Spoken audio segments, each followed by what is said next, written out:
so it just took time. Yes, at first there were severe technical issues, just accumulating the equipment and just finding out what worked, what didn't, and trying to do this literally with spending as little money as possible. In fact, it was his goal to spend no money at all. He almost did, as he could probably have launched the working apparatus for very little money. And it would not be necessarily unique. Today's world, all you have to have is a smartphone.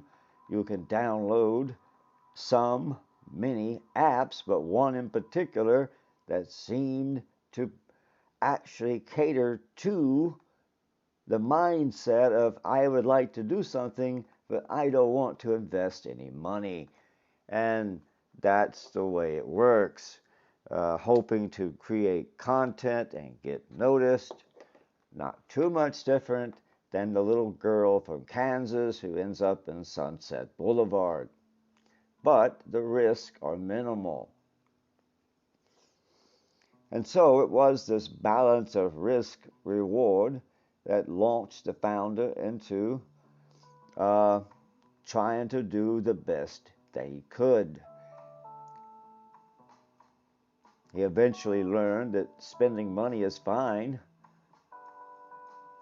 but it still doesn't take that much money. It does take a lot of patience, and we weren't going to buy an audience. So how is that working out? Well, in this world, it's difficult. Very difficult to plunge ahead, even with some good product. Who knows what your odds are? So he just focused on trying to make good stuff. Eventually, he made good enough stuff and got enough stuff out and got some numbers, and then things began to roll. But this is how he thought.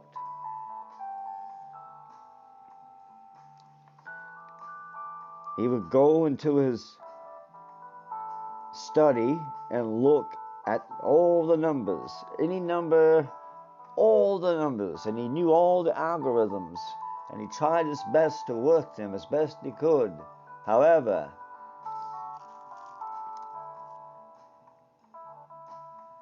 it was difficult to make an impact. Plus, he'd only been doing this 2 years, and his ambitious plans, although he could do them, would take some effort. He got his big break when he could actually retire from his regular job and could go at this 24/7. And at first, he practically did. But there were also some turn of events that favored the podcast, or shall we say, the channel. What do you mean the channel? You see, he went into podcasts because he did not see that he could do videos or anything like that was being out there and just wrote it off. Did not realize it's not that difficult to make a video that you can put out on YouTube. And so once he had got his YouTube channel, that's when things started to roll. He spent 2 years working on the dry, arid soil podcast, which is very competitive and quite frankly, not lucrative.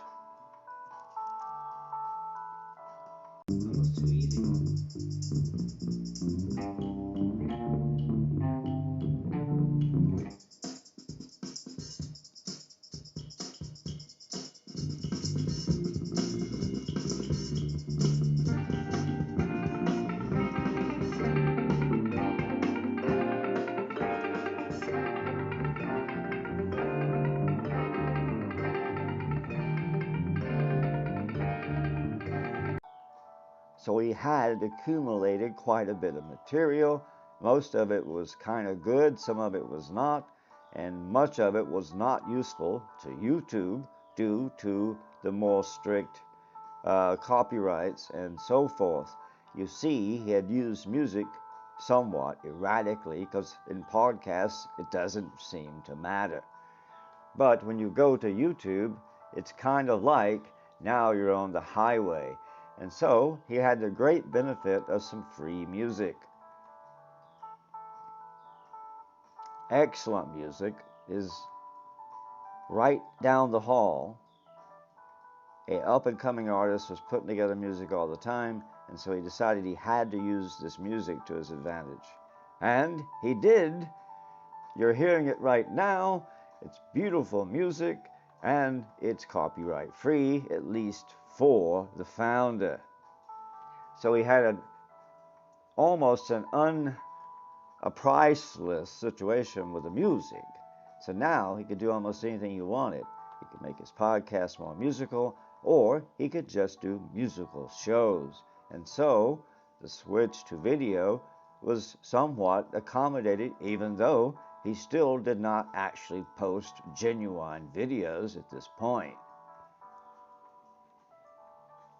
In the sense that he only published videos with a picture and a moving graph. He found unique ways to make those appealing, and all those things weren't even part of the podcast landscape. Somehow, this ended up making his shows really better. They both scratched each other's back. The podcast featured his Space Surfer music, and, as both grew, they both progressed, and it was symbiotic in nature for that arrangement. The founder of Endless Adventure Podcast to get his idea on music, and here he is. Thanks for putting together the special, because we put a lot of time and energy into this Endless Adventure project, Endless Adventure Channel, trying to form an entertainment channel where you can watch a video of a short story and some music videos with Space Surfer. It was just a wonderful opportunity to have that much music and to be able to get most of that podcast content up and running with the 10-minute theater. It was the biggest move we've made probably since we started, even though